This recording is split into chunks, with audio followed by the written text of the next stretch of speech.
हमारे सहयोगी संदीप खेर ने बात की है उत्तर प्रदेश के वित्त मंत्री सुरेश खन्ना से। उन्होंने क्या कुछ कहा? सरकार 3.0 का पहला आम बजट पेश किया। हमारे साथ उत्तर प्रदेश सरकार में कैबिनेट मंत्री वित्त एवं संसदीय विभाग के सुरेश खन्ना जी मौजूद हैं। सर, मैंने देखा, पूरे बजट को देखा, उसको एनालिसिस किया, किस तरीके से देखते हैं और आपको क्या लगता है लोगों के लिए कितना मददगार साबित होगा?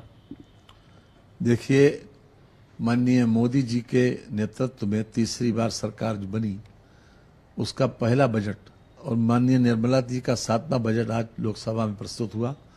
एक अत्यंत शानदार बजट है जो हमारे शॉर्ट टर्म के लिए भी और लॉन्ग टर्म के लिए भी बहुत बड़ा फायदा होने वाला है हिंदुस्तान का।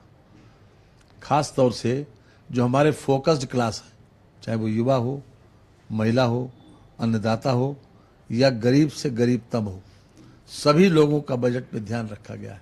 उन्होंने 9 सूत्र दिए बजट में, जो कृषि से लेकर इंफ्रास्ट्रक्चर तक हर क्षेत्र में बढ़ावा देने वाले, और सबसे ज़्यादा फोकस उन्होंने किया है कृषि पर। कृषि के लिए 1,52,000 करोड़ रुपए की व्यवस्था की गई है, जिसके लिए खास तौर से कृषि क्षेत्र को बढ़ावा देने के लिए 1 करोड़ किसानों को नेचुरल फार्मिंग से जोड़ने तथा उसको प्राथमिकता देने के लिए 11,500 करोड़ रुपए सिंचाई पर खर्च करने की बात कही, 109 फसलों पर फोकस करने की बात कही, मजदूरों को सस्ता घर देने की बात कही गई है। और कुल मिलाकर ये अत्यंत ही उत्साहवर्धक बजट है, खासतौर से खेती और किसानी के लिए। इसके अतिरिक्त जो युवाओं को नौकरी और रोजगार से जोड़ने की बात है, उस पर भी मैं समझता हूं कि बहुत ज़्यादा फोकस किया गया है। 1 करोड़ युवाओं को इंटर्नशिप के लिए 66,000 रुपया साल मिलेगा और 500 बड़ी कंपनियों में उनको इंटर्नशिप कराई जाएगी। इसके अतिरिक्त ये जहां पर नए लोगों को जो रोजगार मिलेगा, नई नौकरी मिलेगी, अगर 1 लाख रुपए सालाना से उनकी सैलरी कम है तो सरकार 3,000 रुपये महीना उनको अलग से सहयोग करेगी। इसके अतिरिक्त प्रधानमंत्री ग्राम सड़क योजना में 25,000 गांव की पक्की सड़कों से जोड़ा जाएगा। कुल मिलाकर 11 लाख करोड़ रुपए का इंफ्रास्ट्रक्चर पर खर्च करने की बात कही गई है, जिससे हमारी नई संपत्तियों का सृजन होगा, साथ साथ रोजगार के बहुत बड़े पैमाने पर अवसर बढ़ेंगे। आम आदमी को टैक्सेशन में खासतौर से 1458 रुपए का फायदा होने वाला है मासिक। कुल 17,500 रुपए महीने का फायदा होने वाला है।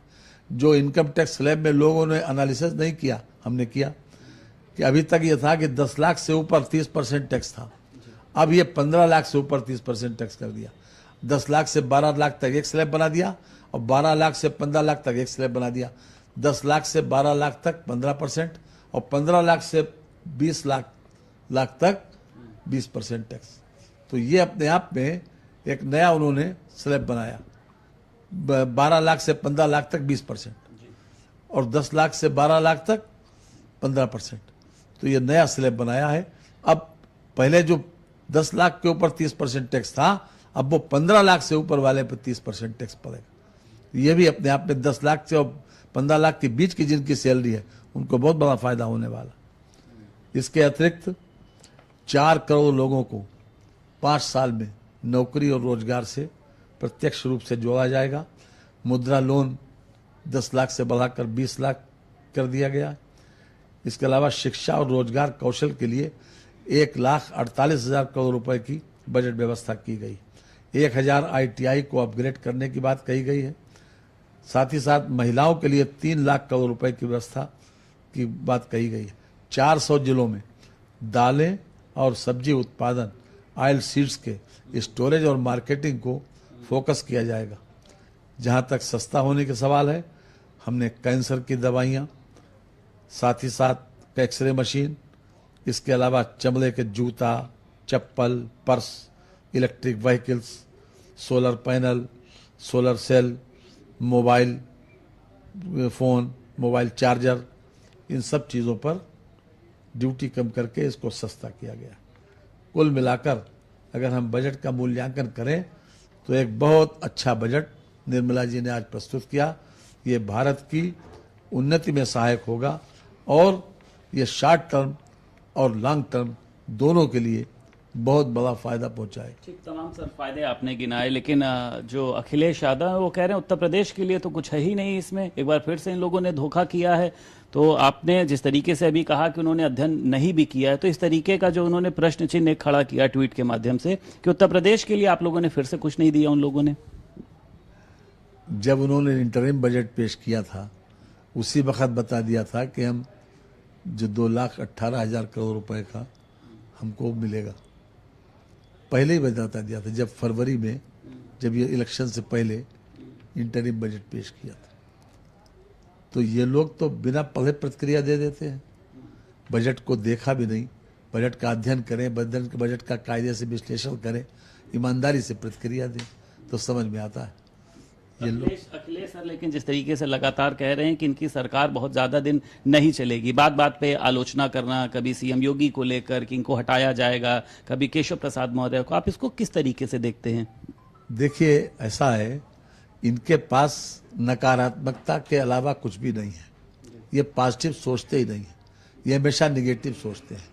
तो इनसे मेरी तो इनको यही सलाह होगी कि अगर निगेटिविटी छोड़कर अब पॉजिटिव बातों पर ध्यान दें और उत्तर प्रदेश बहुत बेहतर स्थिति में चल रहा है, हमारी आर्थिक स्थिति बहुत बेहतर है और हर तरह से हम ग्रो कर रहे हैं। सीएम का सर प्रभारी आपको बनाया गया है, आपको लगता है कोई चुनौती है कि वो जो सीट है भारतीय जनता पार्टी के पास में आएगी कि सर अभी आने वाले समय में 10 सीटों पर उपचुनाव होना है?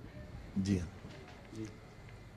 हमको पार्टी ने विश्वास व्यक्त किया है, हमारी कोशिश होगी कि सीसामऊ की सीट हम जीतें और उसी दिशा में हम काम कर रहे हैं। बहुत शुक्रिया बात करने के लिए। उत्तर प्रदेश सरकार में कैबिनेट मंत्री सुरेश खन्ना हमारे साथ मौजूद थे और उन्होंने साफ तौर पर अखिलेश यादव को सलाह दी है कि बिना अध्ययन किए हुए बजट पर उनको ट्वीट नहीं करना चाहिए। लखनऊ से वीडियो जर्नलिस्ट पंकज निगम के साथ संदीप खेर, भारत समाचार।